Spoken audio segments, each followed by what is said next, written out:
Bueno, Dios los bendiga a todos. Buenas tardes. Saludamos también a los hermanos que nos ven a través de internet. Con algunos tengo comunicación, así que les mando un fuerte abrazo.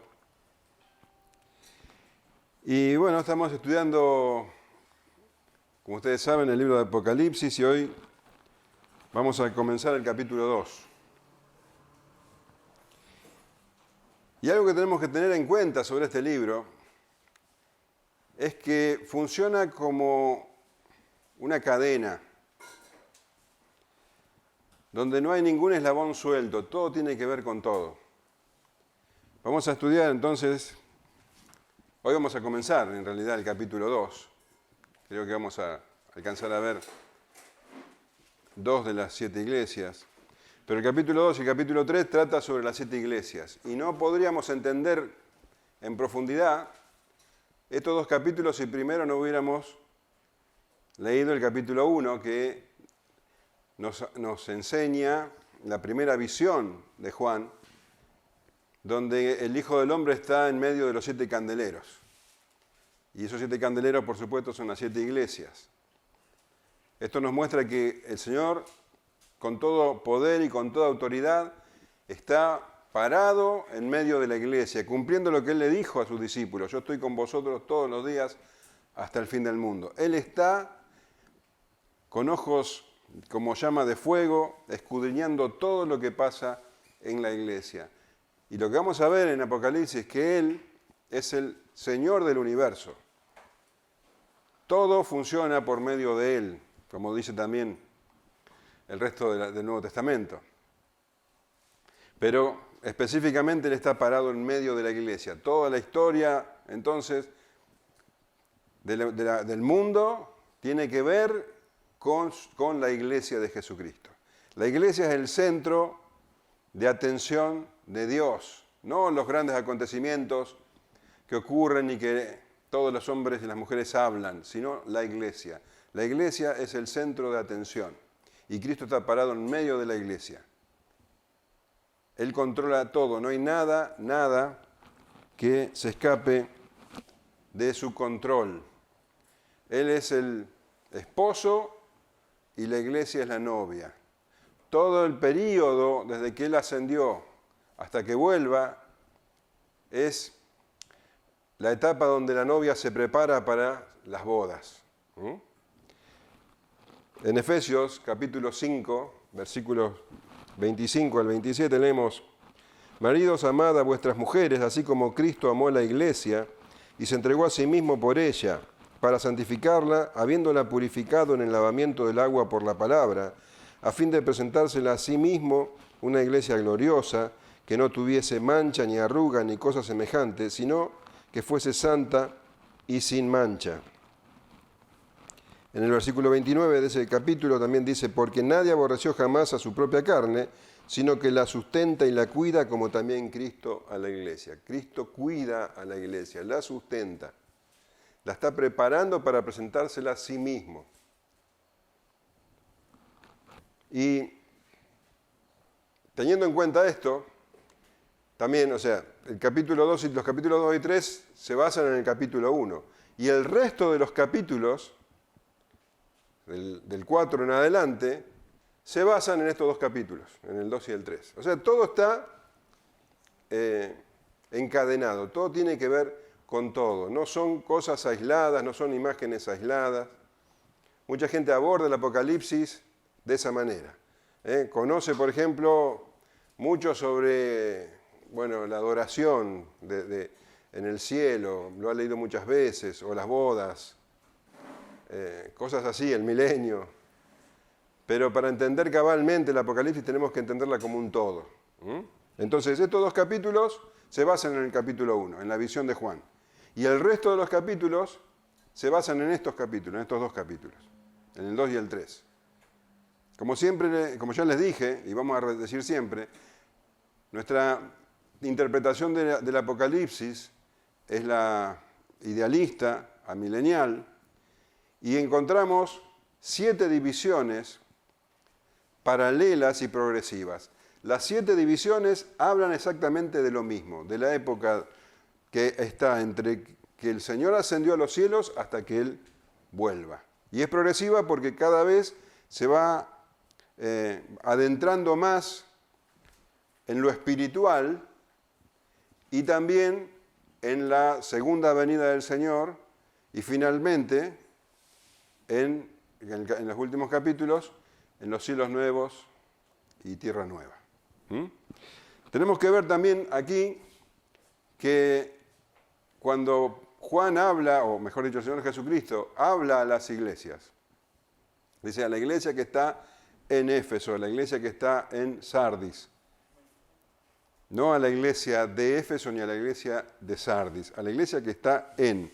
Esto habla de que la iglesia, que es una, que es universal, está representada en cada ciudad, pero que no pertenece a la ciudad.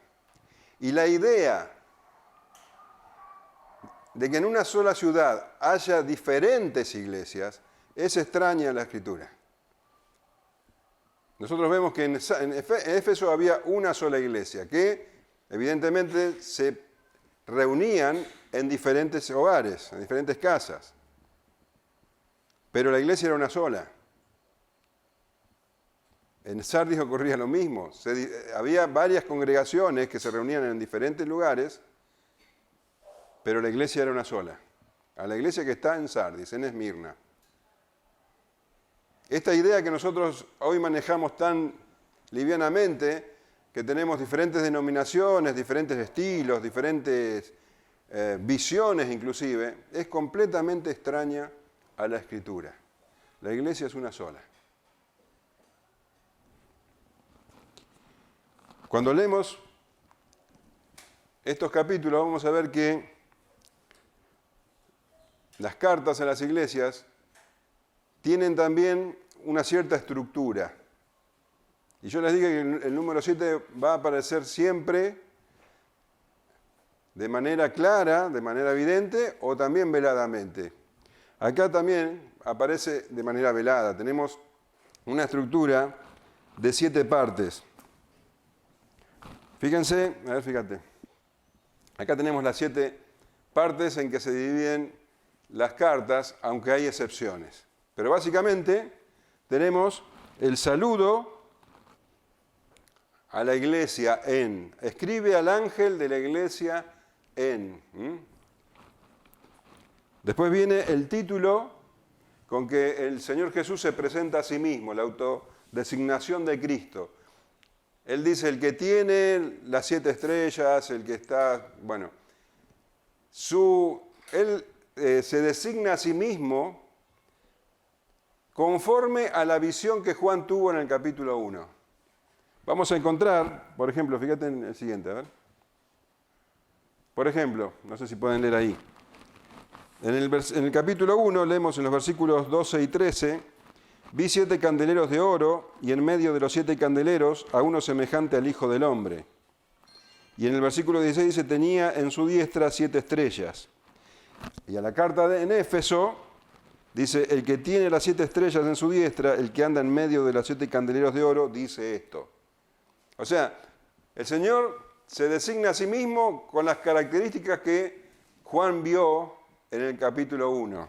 En el versículo 18 del capítulo 1 leemos, el que está vivo y estuve muerto, mas he aquí que vivo por los siglos de los siglos, y en la iglesia de Esmirna el Señor se designa como el primero y el postrero, el que estuvo muerto y vivió. Entonces ya lo vamos a ver con detalle cuando estudiemos cada carta, pero esa es la idea cuando el Señor se nombra a sí mismo, se presenta a sí mismo a la iglesia. Siempre recurre a las características que Juan vio en él en el capítulo 1. ¿Se entiende? Volvemos atrás. La tercera parte de la estructura es una alabanza a la iglesia, un elogio, pero no a todas. Generalmente el Señor elogia y después hace una crítica. Elogio y reprimenda. Pero hay iglesias que no merecen ningún elogio. La iglesia de Sardis y la iglesia de Laodiceas no tienen nada que el Señor pueda destacar, nada que pueda alabar. Tremendo esto, ¿no? En cuanto a la reprensión pasa lo mismo. A todas las iglesias el Señor tiene algo que decir de malo, excepto a la iglesia de Esmirna y a la iglesia en Filadelfia.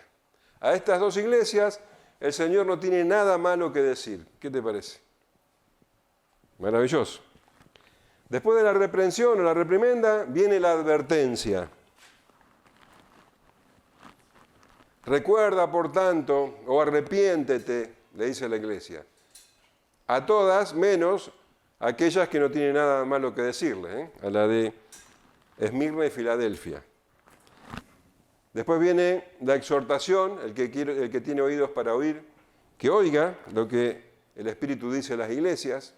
Esto quiere decir que esta carta va dirigida a la iglesia en general, pero a cada persona en particular. El que tiene oídos para oír, oiga. Es decir, a cada una de las personas. Y finalmente la promesa. Al que venciere, le daré. Muy bien. Teniendo en cuenta estos detalles, vamos entonces a entrar en la lectura a la carta a la iglesia que está en Éfeso. Nosotros tenemos que tener en mente, bueno, ahora no tenemos el mapa, pero acuérdense que las 7 iglesias están en Asia Menor, lo que hoy conocemos como Turquía. Y hoy toda esa zona está bajo el dominio musulmán, ¿no es cierto? Bueno, pero en esa época la zona de Asia Menor era de las más ricas del imperio romano. Y era justamente la conexión entre Oriente y Occidente. Quiere decir que ese era un foco muy importante económico, cultural. El clima ayudaba mucho, los paisajes maravillosos y la tierra extremadamente fértil. Entonces, ese lugar era una atracción constante para las personas. Se dice que en esa zona vivían alrededor de 25 millones de personas en la época en que se escribió esta carta, Juan, ¿no? Estas cartas. Era el lugar, por ejemplo, donde el emperador iba a vacacionar. Así que era una zona muy rica, muy próspera. Vamos a leer entonces la carta de la iglesia en Éfeso. Esta carta, que es la que comienza el capítulo,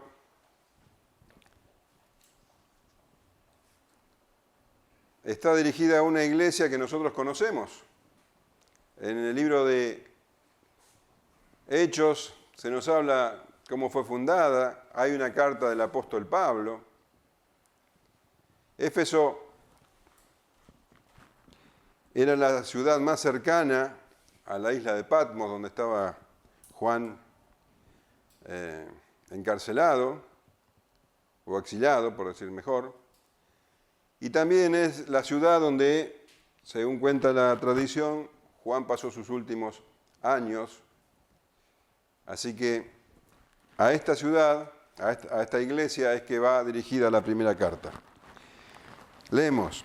Escribe al ángel de la iglesia en Éfeso, el que tiene las 7 estrellas en su diestra, el que anda en medio de los 7 candeleros de oro, dice esto: yo conozco tus obras y tu arduo trabajo y paciencia, y que no puedes soportar a los malos, y has probado a los que dicen ser apóstoles y no lo son, y los has hallado mentirosos, y has sufrido, y has tenido paciencia, y has trabajado arduamente por amor de mi nombre, y no has desmayado. Pero tengo contra ti que has dejado tu primer amor. Recuerda, por tanto, de dónde has caído, y arrepiéntete, y haz las primeras obras, Pues si no, vendré pronto a ti y quitaré tu candelero de su lugar, si no te hubieses arrepentido. Pero tienes esto, que aborreces las obras de los nicolaitas, los cuales yo también aborrezco. El que tiene oídos, oiga lo que el Espíritu dice a las iglesias. Al que venciere, le daré a comer del árbol de la vida, el cual está en medio del paraíso de Dios. Tenemos entonces el título, La Iglesia Activista. Éfeso era una ciudad muy populosa en ese tiempo, muy activa. Tenía alrededor de 250.000 habitantes. Bahía Blanca, ¿cuántos habitantes tiene? 400. Bueno, imagínate media Bahía Blanca. Una ciudad muy activa, muy hermosa. Se habla de que los edificios estaban construidos con mármol blanco. A orillas del mar, del mar Egeo, tenían un puerto muy importante y confluían a la ciudad las principales rutas comerciales. Entonces Éfeso era un centro muy, muy importante en cuanto a la economía.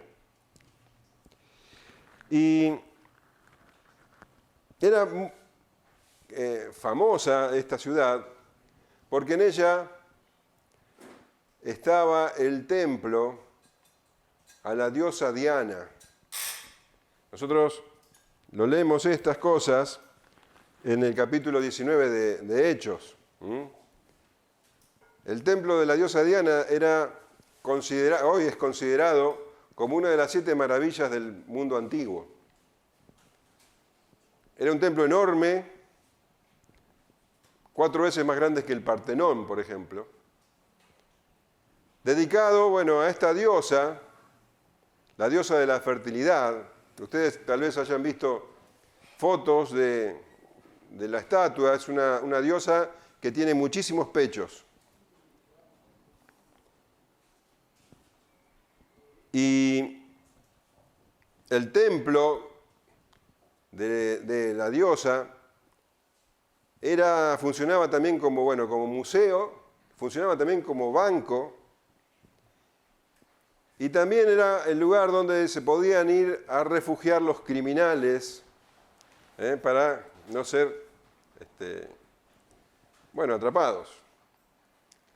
Así que este lugar era un centro de adoración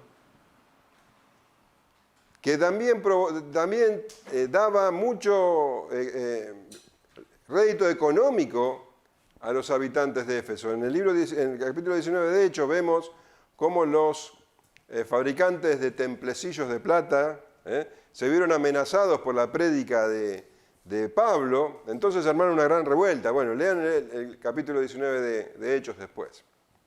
Entonces, este templo en muchos sentidos traía beneficios para el pueblo. Era una religión sumamente inmoral, y dentro de ese templo se dice que había diferentes niveles para entrar, y ya cuando al segundo o tercer nivel es donde se adoraba a la diosa, que ya no se llamaba, según dicen los entendidos, Diana, sino Cibeles, y la adoración era directamente orgías desenfrenadas. Entonces, en ese ambiente es que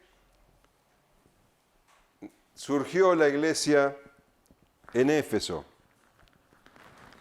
Leemos en el libro de los Hechos que el apóstol Pablo, en su segundo viaje misionero, estuvo en esa ciudad, pero no se quedó allí, pero dejó a Aquila y a Priscila.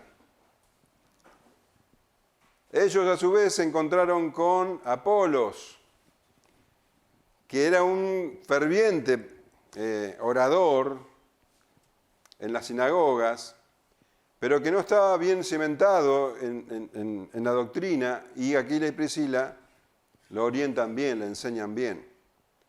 en su tercer viaje misionero, Pablo vuelve a Éfeso y se queda ahí alrededor de 3 años.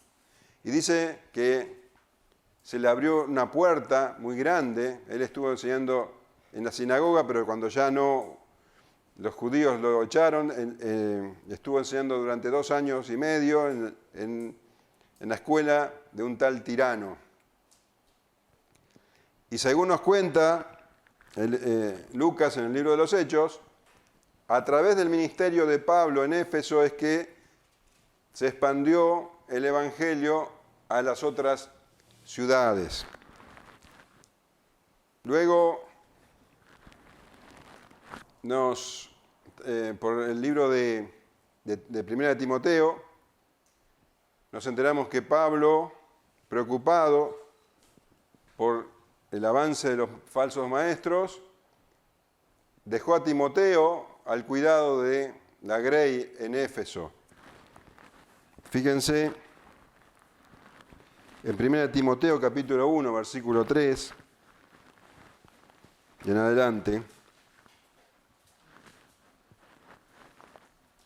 y dice, como te rogué que te quedases en Éfeso cuando fui a Macedonia, para que mandases a algunos que no enseñen diferente doctrina, ni presten atención a fábulas y genealogías interminables, que acarrean disputas más bien que edificación de Dios, que es por fe. Así te encargo ahora, pues el propósito de este mandamiento es el amor nacido de corazón limpio y de buena conciencia y de fe no fingida, de las cuales cosas, desviándose algunos, se apartaron a vana palabrería, queriendo ser doctores de la ley, sin entender ni lo que hablan ni lo que afirman. Esto nos muestra que la iglesia de Éfeso, a poco de ser fundada, ya tenía problemas con los falsos maestros. Leemos después en Hechos que Pablo, de camino a ser encarcelado en Roma, pasa cerca de Éfeso y se encuentra con los ancianos de Éfeso. Esto lo leemos en el capítulo 20, versículos 28 al 30. Por tanto, mirad por vosotros y por todo el rebaño en que el Espíritu Santo os ha puesto por obispos, para apacentar la iglesia del Señor, la cual Él ganó por su propia sangre. Porque yo sé que después de mi partida entrarán en medio de vosotros lobos rapaces, que no perdonarán al rebaño, y de vosotros mismos se levantarán hombres que hablen cosas perversas para arrastrar tras sí a los discípulos. El apóstol Pablo es llevado después de esto, fíjense que ya le está anunciando a los ancianos que van a venir lobos rapaces. Llega el apóstol Pablo a Roma y ahí le escribe a Éfeso su carta, la carta a los Efesios. Quiere decir que esta iglesia realmente ha sido muy cuidada por Dios. Tuvo primero el apóstol Pablo, después tuvo a Timoteo. Bueno, habla de los ancianos y finalmente también sabemos que el apóstol Juan estuvo a cargo de la iglesia. Si pones la siguiente, acá tenemos el templo a Diana, que como les decía era un foco de atracción en la ciudad. Y acá tenemos a Éfeso hoy. Bien, vamos entonces a analizar la carta a los Efesios. Dice el Señor Jesús, escribe al ángel de la iglesia en Éfeso. Destacamos esto, que es el Señor Jesús mismo quien ordena a Juan que escriba. No es inspiración, como el resto de la Escritura. No son hombres inspirados que reciben la revelación y la escriben con sus palabras, sino que esto es algo dictado directamente por el Señor. Es el Señor Jesús, no Juan, escribiéndole a la iglesia en Éfeso. Escribe el ángel de la iglesia en Éfeso. Recordamos que el ángel entendemos que se trata de los ministros, de los ancianos, de los pastores de Éfeso. Y se presenta el Señor Jesús, dice, el que tiene las 7 estrellas en su diestra, el que anda en medio de los 7 candeleros de oro. Esto nosotros lo hemos ya escuchado de parte de Juan, en el capítulo 1. El Señor Jesús es presentado como el que tiene las 7 estrellas en su diestra. Los ministros, los pastores son las estrellas en su mano derecha, y Él anda en medio de los 7 candeleros de oro. Está dejando claro que Él es el que cuida a la iglesia, el que está parado ahí, el que sabe todo sobre la iglesia, el que la escudriña con esos ojos penetrantes de fuego y ve más allá de lo que cualquiera puede ver. Conoce a la iglesia y conoce a los miembros de la iglesia íntimamente. Y los pastores verdaderamente tenían un arduo trabajo con los falsos maestros, que ya vemos desde el comienzo de la iglesia que querían minar los fundamentos de esta iglesia. El Señor dice, yo conozco tus obras. El que está parado en medio de la iglesia conoce en profundidad lo que la iglesia hace. Yo conozco tus obras. Y la elogia. Y la alaba por 2 cosas. En primer lugar, dice, por tu arduo trabajo y paciencia. El Señor conoce el arduo trabajo y paciencia. Cuando yo conozco tus obras, y habla de arduo trabajo, hay una diferencia entre obras y arduo trabajo. Las obras son lo que hacen, y el arduo trabajo tiene una connotación de pesadez, de sacrificio. Conozco tu arduo trabajo y tu paciencia. Juan les había dicho que ellos eran, a todas las iglesias, copartícipes en la paciencia. En tiempos de tribulación, soportando. Y el Señor Jesús valoraba eso. Yo lo conozco, dice el Señor Jesús. Conozco tus obras, conozco tu arduo trabajo, conozco tu paciencia. Los alaba por eso, y también los alaba, dice, por que no puedes soportar a los malos, y has probado a los que se dicen ser apóstoles y no lo son, y los has hallado mentirosos. Esto es algo que también el Señor destaca. Lo que el apóstol Pablo les había anunciado, que después de él iban a venir lobos rapaces, se cumplió. Y vinieron. Y los efesios estaban preparados. Y cuando vinieron, ellos hicieron lo correcto. Dice, has probado a los que se dicen apóstoles y no lo son, y los has hallado mentirosos, los ha probado, los ha examinado. Eso es lo que debe hacer la iglesia. La iglesia debe probar, debe examinar a todo aquel que dice venir de parte de Dios. Es un deber de la iglesia. El Señor Jesús lo enseñó a sus discípulos en el Sermón del Monte. Vamos a Mateo capítulo 7,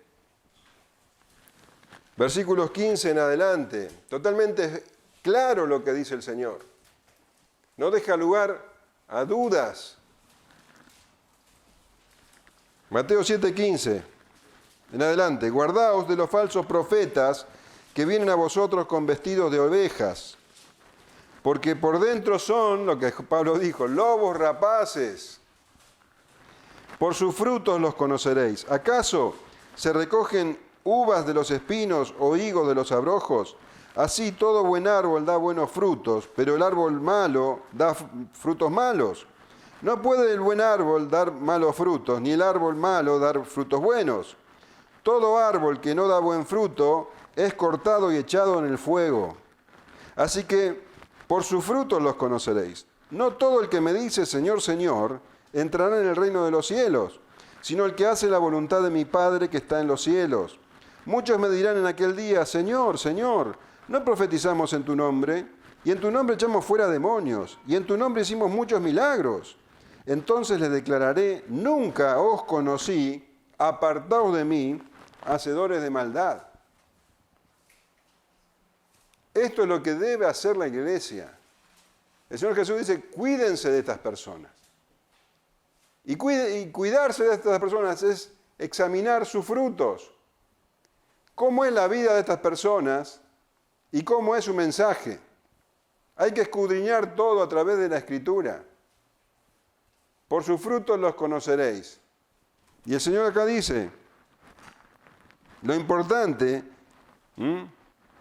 es el que hace la voluntad de su Padre, no el que dice que hace milagros, el que dice que profetiza, el que echa fuera demonios. La iglesia debe cuidar, y la iglesia de Éfeso lo hizo. En 1 Corintios, el apóstol Pablo escribe, 14:29 de 1 Corintios. Asimismo, los profetas hablen 2 o 3, y los demás aceptan todo como viene. Los demás dicen, no hay que tocar al ungido. ¿Qué dicen los demás?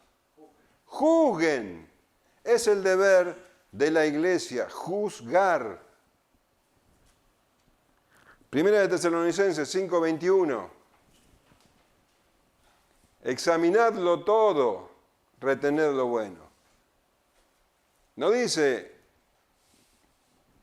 tráguense todo lo que viene en la cuchara. No, examínenlo, examinen todo lo que les hablan. Esto que yo estoy ahora hablando, ustedes tienen que examinarlo. Es el deber de la iglesia, el deber de cada uno.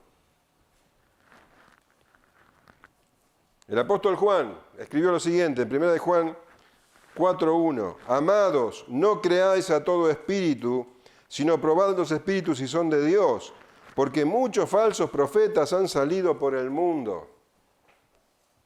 Examinen, prueben. El apóstol Pedro escribió, 2 de Pedro, capítulo 2, versículos 1 al 3. Pero hubo también falsos profetas entre el pueblo, como habrá entre vosotros falsos maestros, que introducirán encubiertamente herejías destructoras y aún negarán al Señor que los rescató, atrayendo sobre sí mismos destrucción repentina. Y muchos seguirán sus disoluciones, por causa de los cuales el camino de la verdad será blasfemado. Y por avaricia harán mercadería de vosotros con palabras fingidas.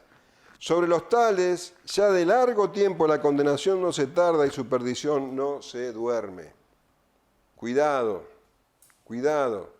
con aquellos que hacen mercadería de los creyentes, aquellos que les sacan por avaricia su dinero. Cuidado.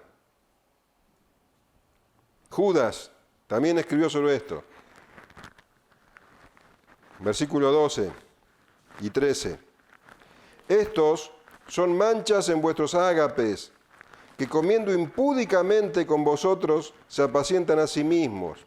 Nubes sin agua, llevadas de acá para allá por los vientos, árboles otoñales sin fruto, 2 veces muertos y desarraigados, fieras ondas del mar que espuman su propia vergüenza, estrellas errantes para las cuales está reservada eternamente la oscuridad de las tinieblas.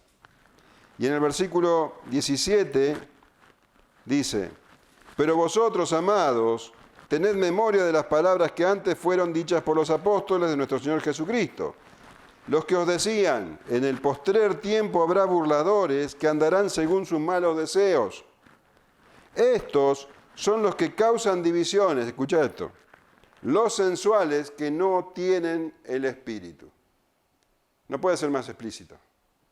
Estas personas, estos falsos maestros, que vienen encubiertamente, nunca lo van a hacer abiertamente, tratando de sacar ganancia de la iglesia, no son hijos de Dios, no son verdaderos creyentes, no tienen el Espíritu Santo. No tienen el Espíritu Santo. No son nuestros hermanos. Por eso cuando dicen, cuidado, no toques al ungido, a mí no me pueden juzgar, están haciendo exactamente, o están diciendo exactamente lo que la Escritura no dice. Contradicen a la Escritura. Y el Señor Jesús realmente valora que la iglesia haya probado a los falsos apóstoles y los haya encontrado de esa manera, falsos. Eso es lo que la iglesia debe hacer. Y el Señor Jesús dice, y has sufrido, porque esto no es fácil. Y has tenido paciencia. Y has trabajado arduamente por amor de mi nombre y no has desmayado. Él reconoce que esta iglesia era una iglesia que verdaderamente trabajaba, empeñada en llevar adelante el reino, buscando la verdad, sin desmayar. Tremendo halago del Señor Jesús. Reconocía sus obras, muy buenas obras. Pero, dice el Señor Jesús, tengo contra ti, acá viene la reprensión, tengo contra ti que has dejado tu primer amor. Todas las obras que has hecho son buenas, pero tengo algo contra vos. Tenemos que tener en cuenta que esta carta que el Señor Jesús envía era leída por el lector, como ustedes saben del capítulo 1, a la congregación, a los que oían. Ahora imagínense a la congregación escuchando que el Señor Jesús los estaba alabando por sus obras. ¡Cuánta satisfacción! ¡Qué alegría! Imagínate, el Señor Jesús alabando las obras de la iglesia. Ahora, ¿qué impacto cuando escucharon el pero? Pero tengo contra ti. Imagínate, que has dejado tu primer amor. Él es el que anda en medio de las iglesias. Él es el que escudriña con ojos de fuego. Él es el que ve lo que los hombres no ven. Él ve más allá de las obras. Él ve incluso lo que las obras quieren tapar. Él ve los corazones. Tengo contra ti que has dejado tu primer amor. ¿Qué es esto de dejar tu primer amor? Vamos a ir a otras traducciones, a otras versiones que nos van a dejar una idea más clara. Por ejemplo, la Dios habla hoy. Traduce este versículo. Pero tengo una cosa contra ti, que ya no tienes el mismo amor que al principio. Palabra de Dios para todos traduce, pero tengo esto en tu contra. Has dejado a un lado el amor que tenías al comienzo. La Nueva Traducción Viviente dice, pero tengo una queja en tu contra. No me amas a mí, ni se aman entre ustedes como al principio. La iglesia de Éfeso ya tenía unos 40 años desde su fundación. Esto implica que ya era otra generación. Y aquella generación que conoció el Evangelio, fervorosa, entusiasta, había sido felicitada por Pablo por el amor que se tenían los unos a los otros.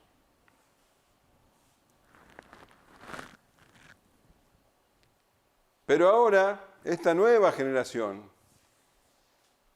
ya no tenían ese ardor, ya no tenían esa comunión, lo que sí tenían, muchísima actividad, muchas buenas obras, pero habían perdido el amor del comienzo. Cuando se menciona la palabra amor, como en este caso, la palabra griega, vos sabés, es ágape, que no es un amor que puede tener cualquier persona. Este es el amor de Dios. Es el amor sacrificial, el amor de entrega total. El amor que Dios, dice Romanos capítulo 5, versículo 5, derramó en nuestros corazones. Es el amor que nosotros tenemos, y dice 1 Juan capítulo 4, porque Dios nos amó primero.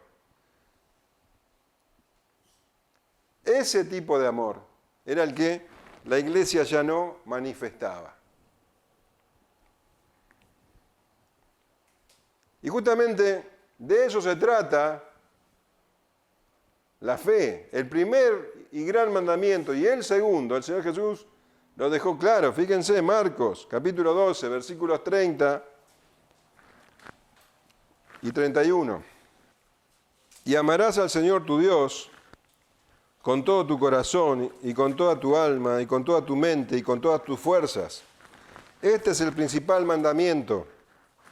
Y el segundo semejante, amarás a tu prójimo como a ti mismo. No hay otro mandamiento mayor que estos. Eso es precisamente lo que la iglesia había dejado. ¿Qué sentido tiene una iglesia sin amor? ¿Para qué sirve? El apóstol Pablo, el fundador de la iglesia, había escrito a los corintios sobre este asunto. Vamos a 1 Corintios capítulo 13, versículos 1 al 3.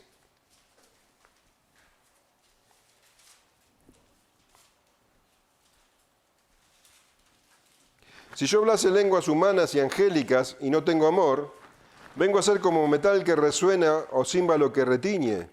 Y si tuviese profecía y extendiese todos los misterios y toda ciencia, y si tuviere toda la fe, de tal manera que trasladase los montes y no tengo amor, nada soy.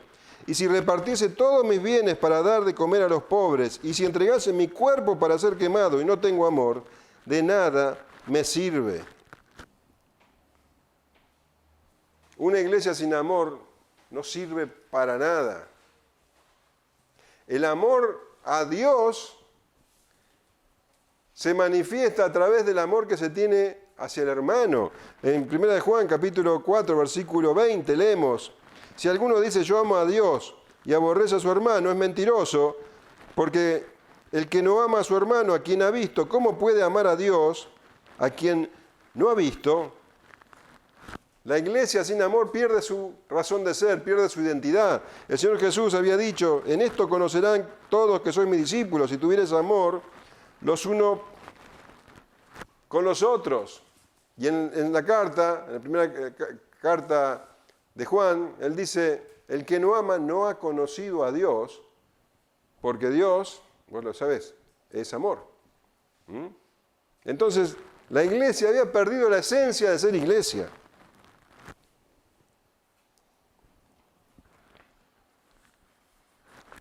Cuidaban la doctrina, tenían muchísimas actividades, pero habían perdido amor. La doctrina, el cuidado de la doctrina, sin amor es juicio hipercrítico.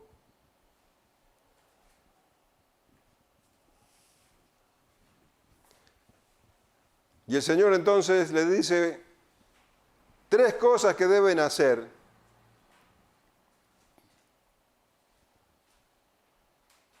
para solucionar su situación.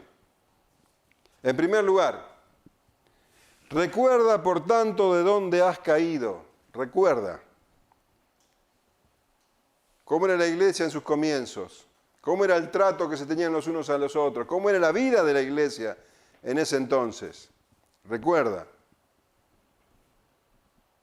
Arrepiéntete, les dice. O sea, que el recuerdo de ese tiempo debía provocar en ellos esa tristeza que lleva al arrepentimiento.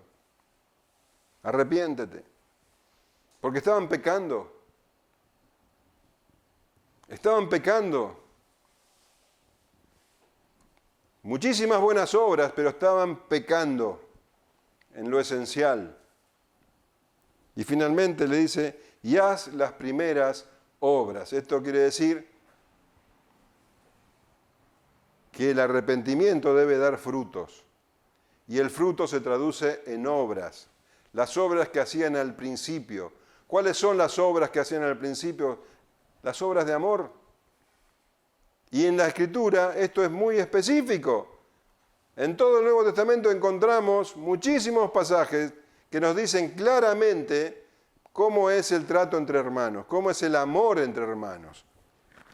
Voy a leer algunos. Romanos 12:10. Amaos los unos a los otros con amor fraternal, en cuanto a honra, prefiriéndose los unos a los otros. Romanos 14:13. Así que ya no nos juzguemos más los unos a los otros, sino más bien decidid no poner tropiezo o ocasión de caer al hermano. 15:14. Pero estoy seguro de vosotros, hermanos míos, de que vosotros mismos estáis llenos de bondad, llenos de todo conocimiento, de tal manera que podéis amonestaros los unos a los otros.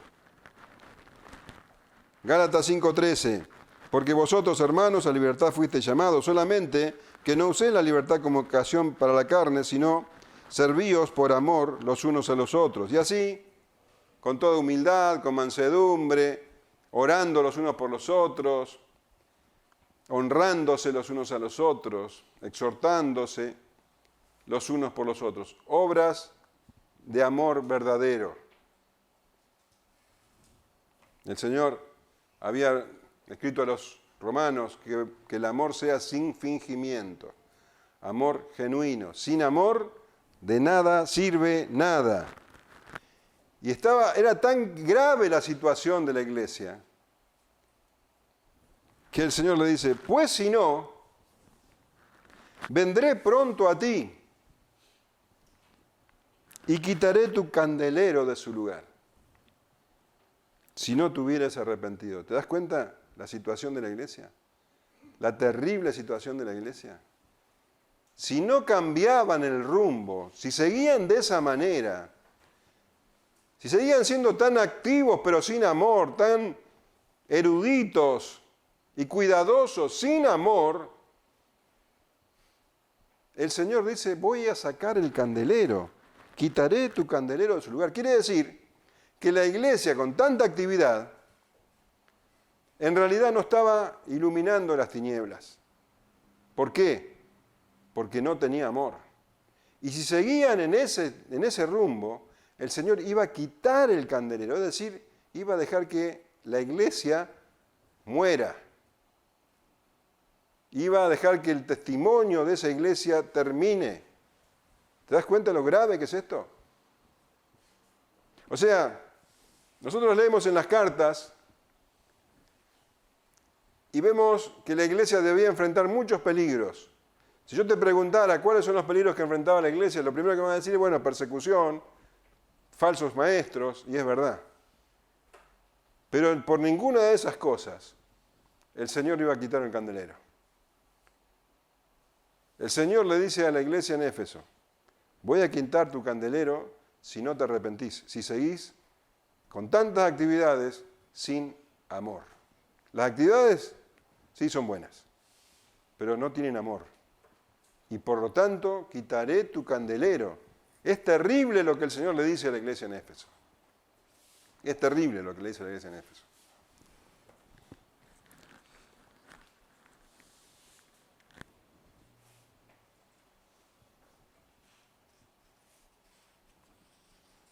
Es significativo que en esa iglesia, 300 años después,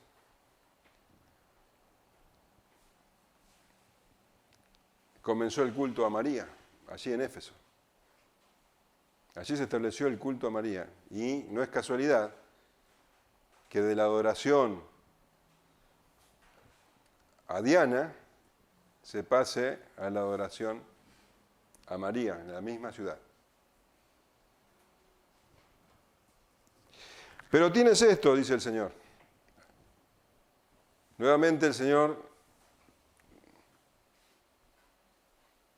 con gracia y misericordia, le dice, tienes esto, que aborrece las obras de los nicolaitas, los cuales yo también aborrezco. Reconozco esto, que aborrece las nicolaitas. No nos da ningún detalle la carta a los Efesios, pero después sí, vamos a enterarnos bastante de ellos en la carta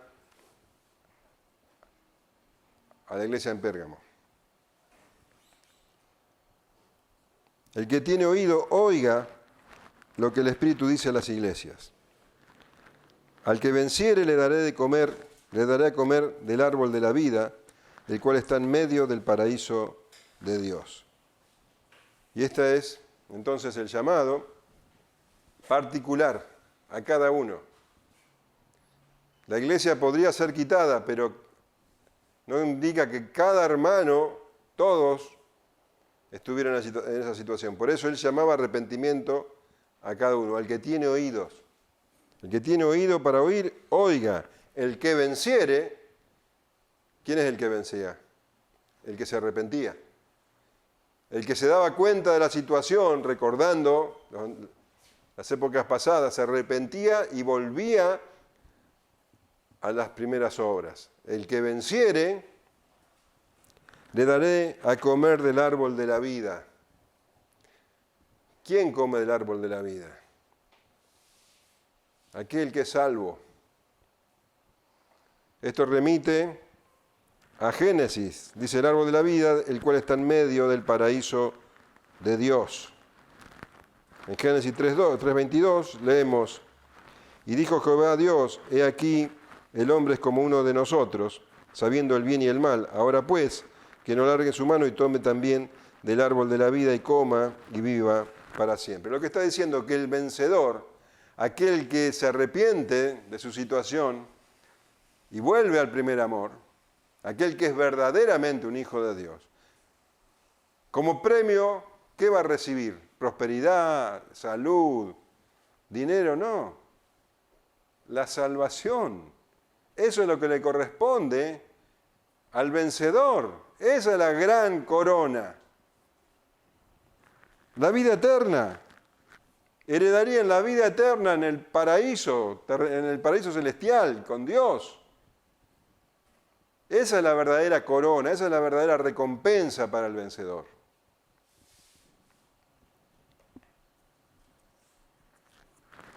En el capítulo 22:14 leemos, bienaventurados los que lavan sus ropas para tener derecho al árbol de la vida y para entrar por las puertas en la ciudad. Lavar las ropas es arrepentirse.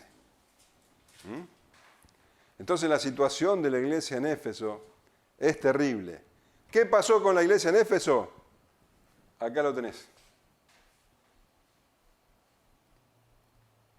Esta es Éfeso hoy. El Señor quitó el candelero de la ciudad. La ciudad fue destruida. No hay iglesia en Éfeso. Tampoco hay ciudad. Terrible. ¿Pasamos a la segunda iglesia? ¿Después preguntamos?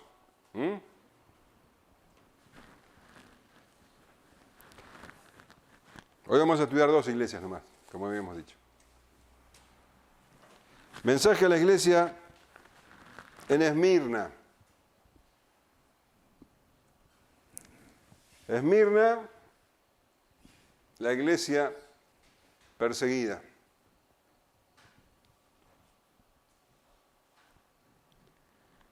Y escribe el ángel de la iglesia en Esmirna, el primero y el postrero, el que estuvo muerto y vivió, dice esto: yo conozco tus obras y tu tribulación y tu pobreza, pero tú eres rico. Y la blasfemia de los que se dicen ser judíos y no lo son, sino sinagoga de Satanás. No temas en nada lo que vas a padecer. He aquí, el diablo echará a alguno de vosotros en la cárcel para que seáis probados, y tendréis tribulación por 10 días. Sé fiel hasta la muerte, y yo te daré la corona de la vida. El que tiene oído, oiga lo que el Espíritu dice a las iglesias. El que venciere no sufrirá daño de la segunda muerte. La iglesia en Esmirna, bueno, era una iglesia verdaderamente sufrida. No sabemos cómo fue fundada Esmirna, la iglesia en Esmirna, pero bueno, entendemos que fue a través del ministerio de Pablo en Éfeso. Esmirna queda hoy en realidad, porque hoy Esmirna es Izmir. Fíjate, la siguiente, déjamela ahí. Acá tenemos un dibujo de lo que era Esmirna en esa época. Era un centro turístico muy grande y competía con Éfeso en cuanto a su importancia económica. Era considerada la ciudad más hermosa del Asia. Y esto que vemos acá se le llamaba la corona de Esmirna, al borde del mar.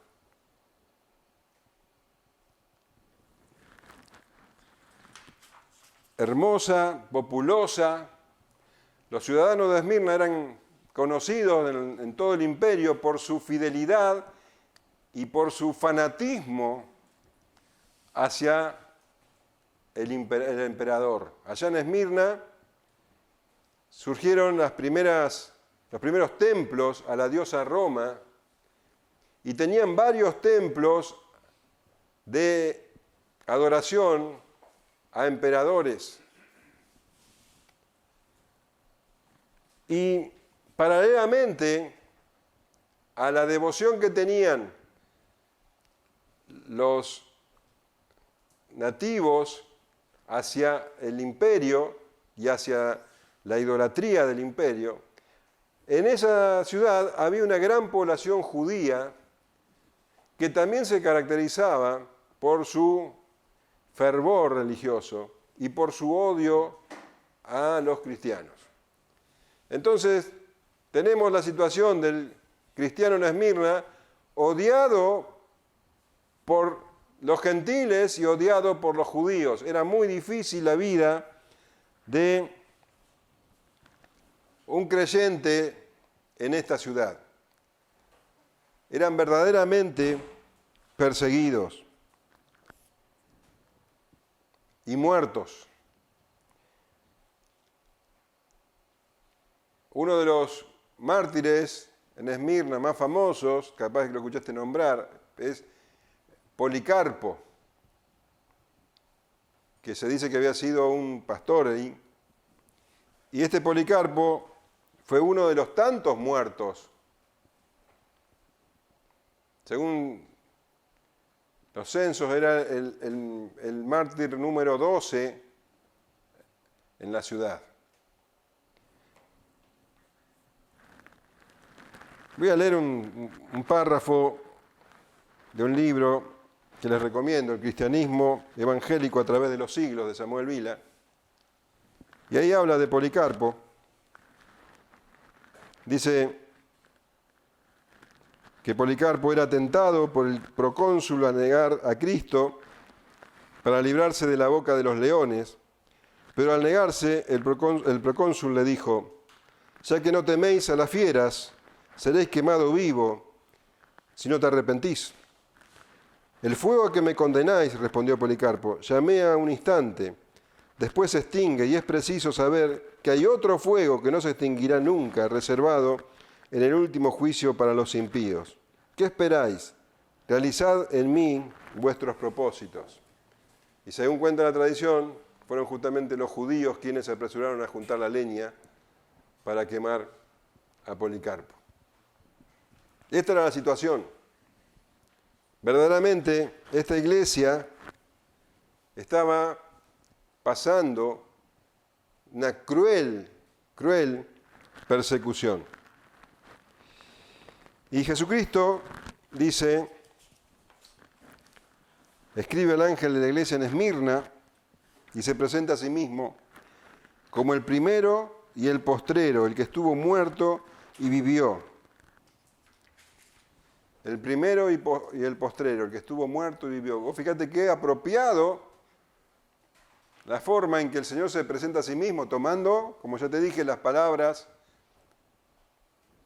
del capítulo 1, de la visión de Juan. Él se presenta como el primero y el postrero, el Dios eterno, el que está al principio y el que está al fin, cuando toda la tribulación haya terminado. El que estuvo muerto y vivió. Ellos que estaban experimentando realmente la persecución y la muerte. Estaban matando a sus hermanos. Y Jesucristo dice, yo también estuve muerto. Y volví. Él tenía toda la autoridad para decirle, sigan firmes, sigan fieles hasta la muerte. Él entonces, el primero y el postrero, el que estuvo muerto y vivió, es el que ahora le habla a la iglesia. Con esto le está diciendo, yo sé por lo que ustedes están pasando porque yo mismo lo viví. En Hebreos, capítulo 4, versículo 15, el autor dice, porque no tenemos un sumo sacerdote que no pueda compadecerse de nuestras debilidades, sino uno que fue tentado en todo según nuestra semejanza, pero sin pecado. Acerquémonos, pues, confiadamente al trono de la gracia para alcanzar misericordia y gracia, y hallar gracia para el oportuno socorro. El primero y el postrero, el eterno, el Señor de la historia, el que estuvo muerto y vivió, Él ahora le habla a la iglesia y le dice, yo conozco tus obras y tu tribulación y tu pobreza. El Señor no se centra en las obras, aunque las conoce, sino en su situación. Yo conozco tu tribulación y tu pobreza. Pero el Señor le aclara algo tremendo. Le dice, pero tú eres rico. A la iglesia de la Odisea, si vos leíste, pasa exactamente lo contrario. La iglesia de la Odisea se cree rica y el Señor le dice, sos miserable, estás desnuda. Pero a esta iglesia verdaderamente pobre, le dice, tú eres rico. Ahora, nuevamente, pongámonos en esa situación donde el lector está hablándole a la iglesia, leyéndole la carta, y los hermanos de Esmirna están escuchando eso. El Señor conoce tu situación, tu tribulación. Él que estuvo en una situación semejante a la tuya, Él sabe. Y Él te dice, tú eres rico. ¿Cuánto consuelo hay en estas palabras? ¿Cuánta fortaleza hay en estas palabras? Para esta iglesia que cuando hablamos de pobreza, estamos hablando de extrema pobreza. Porque era normal, era común que los creyentes de esa época fueran pobres. De hecho, la mayoría eran esclavos. Pero estaban pasando por situaciones, y lo vamos a ver en las otras cartas también, donde por lo general no conseguían un empleo, un trabajo, porque el imperio romano estaba en contra de ellos. Era una bestia monstruosa, como lo describe en el capítulo 13, que estaba en contra del creyente. Pero acá particularmente tenían pobreza, porque verdaderamente estaban pasando hambre. Hambre. Y el Señor dice, yo conozco tu pobreza. Ellos eran despojados de sus trabajos, eran de sus negocios por fe en Jesucristo. No tenían recursos y seguían firmes en la fe. Y el Señor le dice, conozco tu pobreza, pero tú eres rico.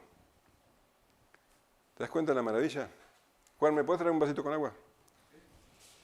En Mateo capítulo 6, versículos 19 al 21 leemos, no os hagáis tesoros en la tierra, donde la polilla y el orín corrompen, y donde ladrones minan y hurtan, sino haceos tesoros en el cielo, donde ni la polilla ni el orín corrompen, ni donde ladrones no minan ni hurtan, porque donde esté vuestro tesoro, allí estará también vuestro corazón. Estos hermanos estaban acumulando tesoros en el cielo. Y en la parábola de Lucas, capítulo 12, versículo 20, que habla de un hombre que justamente él acumulaba muchas riquezas, dice, gracias. Pero Dios le dijo, necio, esta noche vienen a pedirte tu alma, y los que has provisto, ¿de quién será? Así es el que hace tesoro para sí y no es rico para con Dios. Un necio, aquel que hace tesoros en la tierra y no para Dios, es un necio. Estos hombres y mujeres estaban siendo alabados por el Señor Jesús, diciéndole, ustedes son ricos, realmente tienen tesoros en el cielo. Y el Señor conocía entonces su tribulación, su pobreza, aunque él sabía que ellos eran ricos. Dice, y también conozco la blasfemia de los que se dicen ser judíos y no lo son, sino sinagoga de Satanás. Había allí entonces, en Esmirna, como les había explicado, muchísimos judíos, pero el Señor dice que se dicen ser judíos.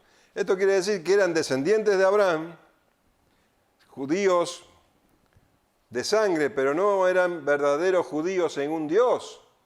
El apóstol Pablo había explicado esta diferencia en Romanos 2:28.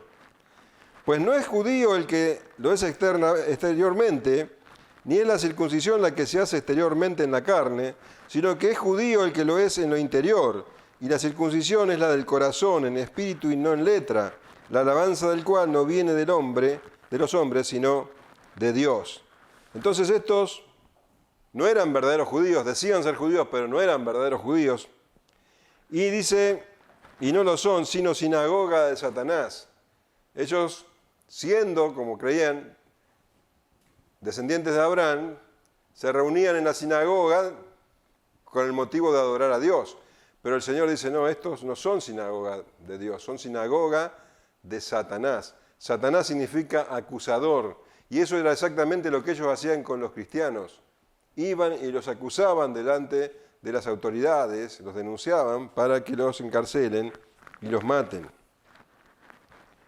El Señor Jesús había anunciado esto a los discípulos. Había dicho, los expulsarán de la sinagoga y habrá inclusive que un día que cuando los maten van a pensar que están haciendo un servicio a Dios. Eso lo dice en capítulos 16 del Evangelio de Juan. Los judíos, en el libro de los Hechos, vemos constantemente ese antagonismo que tiene con los creyentes. Y el Señor le dice a continuación, no temas en nada lo que vas a padecer. ¿Qué te parece? No temas en nada lo que vas a padecer. No le dicen, no temas en nada porque yo voy a evitar que padezcas. Yo te voy a sacar de la tribulación. No. El Señor le dice, no temas en nada lo que definitivamente, lo que inexorablemente vas a padecer. Vas a padecer, pero no temas. ¿Por qué no debían temer? Porque el Señor se lo dice. No debían temer porque el Señor se lo estaba anunciando. Esto quiere decir que es el Señor quien está al control de todo. Y si ellos tenían que padecer, es porque Dios lo quería así. Por eso le dice, no temas.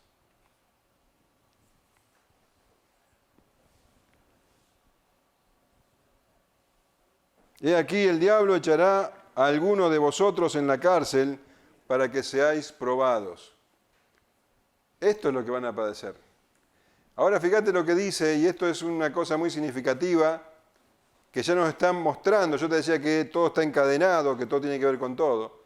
¿Quién es el que va a echar en la cárcel a los creyentes de Esmirna? ¿Los romanos o los judíos? ¿Quién es? ¿Quién dice ahí? ¿No? El diablo. Es el diablo que los echará en la cárcel. Y esto es lo que nos muestra Apocalipsis, y ahora ya lo estamos empezando a vislumbrar. Hay algo más detrás del imperio romano o de la oposición judía. Está Satanás, el diablo, el destructor. Él es el que verdaderamente echa a los cristianos a la cárcel, utilizando a sus herramientas, que en este caso es el imperio romano y los judíos, pero es Satanás. De eso se trata, de ese conflicto habla el Apocalipsis. Es el mundo contra la iglesia, pero es el diablo contra Cristo. ¿Se entiende? Entonces acá ya nos adelanta ese detalle. El diablo, el destructor, echará a algunos de vosotros en la cárcel para que seáis probados. ¿Y por qué el Señor no lo impide? ¿Por qué les dice no teman, pero ustedes van a ser echados en la cárcel? Porque justamente Él lo permite para que la iglesia sea probada. Satanás en definitiva no puede hacer nada que el Señor no lo permita. Y el Señor lo permite para que seáis probados. De eso se trata. Las pruebas son la manera en que Dios trabaja con su pueblo.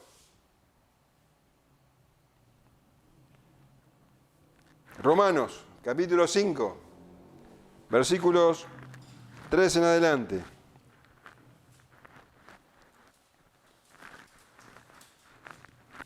Y no solo esto, sino que también nos gloriamos en las tribulaciones. Tribulaciones, ¿sabes qué es, no? Esto, persecución, enfermedades, cosas que definitivamente no nos gustan pasar. Y dice, porque la tribulación produce paciencia.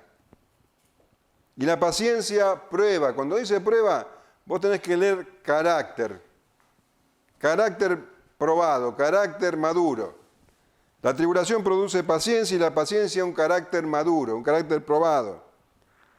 Y ese carácter produce esperanza. Y la esperanza no avergüenza porque el amor de Dios ha sido derramado en nuestros corazones por el Espíritu que nos fue dado. Santiago 1:2. Hermanos míos, tened por sumo gozo cuando os halléis en diversas pruebas. Esto es lo que te pasa a vos, ¿no? Cuando pasás por diversas pruebas, te agarra gozo, ¿no? Tened por sumo gozo cuando os halléis en diversas pruebas, sabiendo que la prueba de vuestra fe produce paciencia. Mas tenga la paciencia su obra completa para que seáis perfectos y cabales sin que os falte cosa alguna. Las pruebas mordean tu carácter, te hacen cada vez más parecido a Cristo. Primera de Pedro 1:6, en lo cual vosotros os alegráis, aunque ahora, por un poco de tiempo, si es necesario, tengáis que ser afligidos en diversas pruebas, para que sometida a prueba vuestra fe, mucho más preciosa que el oro, el cual, aunque perecedero, se prueba con fuego, sea hallada en alabanza, gloria y honra cuando sea manifestado Jesucristo. Prueba con fuego. O sea, le está diciendo a los ciudadanos, a los creyentes de Esmirna, que van a ser probados, van a ser echados en la cárcel por Satanás, pero en definitiva es Dios que lo permite para que sean probados, para que por medio de esas tribulaciones forjen un carácter parecido al de Cristo. De eso se trata. De eso se trata cuando vos pasás por tribulaciones. Y vos decís, ¿por qué el Señor no me saca de esta tribulación? Porque justamente esa tribulación te ayuda bien. A los que aman a Dios, todas las cosas los ayudan a bien. Esto es a los que conforme a su propósito son llamados. 1 Pedro 4:12, amados, no os sorprendáis del fuego de la prueba que os ha sobrevenido, como si alguna cosa extraña os aconteciese. Eso es lo natural, eso es lo que se espera, que pases por pruebas. Sino gozaos por cuanto sois participantes de los padecimientos de Cristo, para que también en la revelación de su gloria os gocéis con gran alegría. Si sois vituperados por el nombre de Cristo, sois bienaventurados, porque el glorioso Espíritu de Dios reposa sobre vosotros. Ciertamente de parte de ellos Él es blasfemado, pero por vosotros es glorificado. Entonces el Señor le dice, bueno, ustedes van a ser echados a la cárcel, algunos de ustedes, para que seáis probados. Dice, y tendréis tribulación por 10 días. Y acá les dice, esto va a pasar. Nosotros sabemos que el número 10, hablamos de esto cuando hablamos de los símbolos, simboliza o habla de lo completo desde el punto de vista del hombre. Entonces estos 10 días está diciendo que es un tiempo acotado, tiene principio y tiene fin, un tiempo concreto, un tiempo que Dios dispuso, que no va a ser eterno, que va a tener un fin, que no va a ser extremadamente largo. Él no te va a probar más allá de lo que puedas soportar, dice el apóstol en 1 Corintios. Y le recomienda, sé fiel hasta la muerte y yo te daré la corona de vida. No quiere decir que seas fiel hasta que te mueras. Quiere decir, sé fiel aunque esto pueda llevarte a la muerte. Vos tenés que estar firme siempre. No deriva siempre en la muerte, pero tu actitud tiene que ser, bueno, soy fiel aunque me maten. Y la corona, ¿qué es lo que te dará el Señor? Te daré la corona de vida. Esa es la recompensa. La vida eterna. El que tiene oído, oiga lo que el Espíritu dice a las iglesias. El que venciere no sufrirá daño en la segunda muerte. Y nuevamente hace un llamado a cada uno. Cada uno es el vencedor. Cada uno, a la carta de los Efesios, el vencedor era el que se arrepentía. Acá es el que permanece firme en medio de la tribulación. Siempre se está refiriendo al verdadero creyente. Nosotros no somos los que retrocedemos, dice el autor de Hebreos. El verdadero creyente permanece fiel hasta la muerte, porque es el mismo Señor Jesús el que está comprometido en eso. Dice, el que venciere no sufrirá daño en la segunda muerte. La primera muerte es la muerte del cuerpo. La segunda muerte, vamos a leer Apocalipsis 20:14.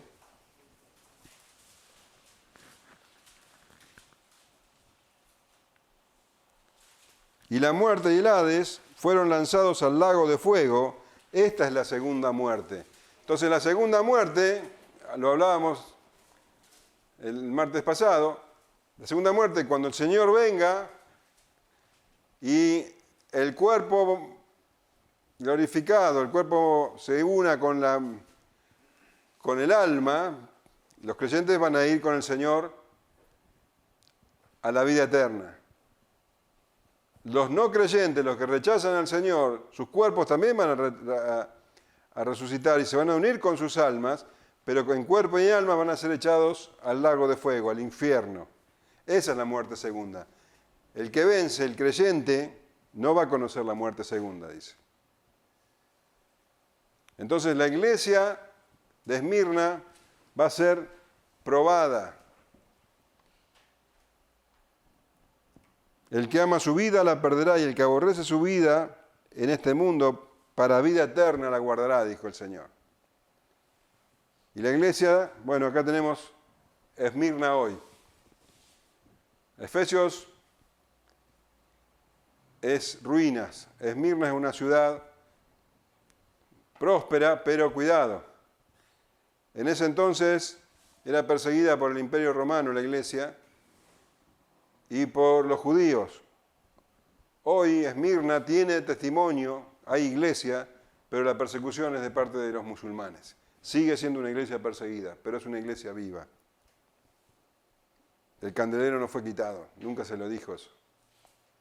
¿Amén?